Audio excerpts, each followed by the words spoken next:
there was an attempt in Iconium by both the Gentiles and the Jews, together with their leaders, to attack and stone Paul and Barnabas.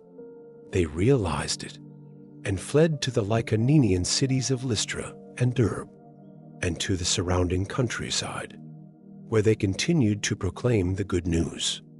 At Lystra there was a crippled man, lame from birth, who had never walked.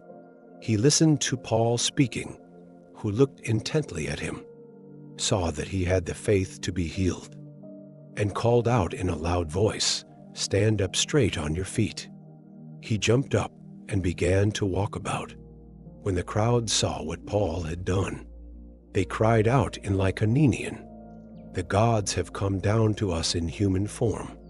They called Barnabas Zeus and Paul Hermes, because he was the chief speaker, and the priest of Zeus, whose temple was at the entrance to the city, brought oxen and garlands to the gates, for he together with the people intended to offer sacrifice.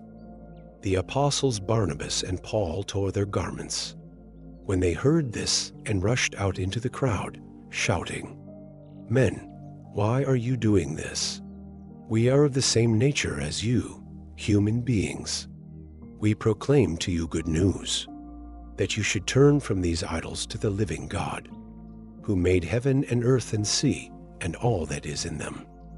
In past generations, he allowed all Gentiles to go their own ways.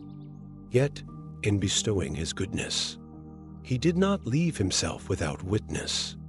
For he gave you rains from heaven and fruitful seasons, and filled you with nourishment and gladness for your hearts."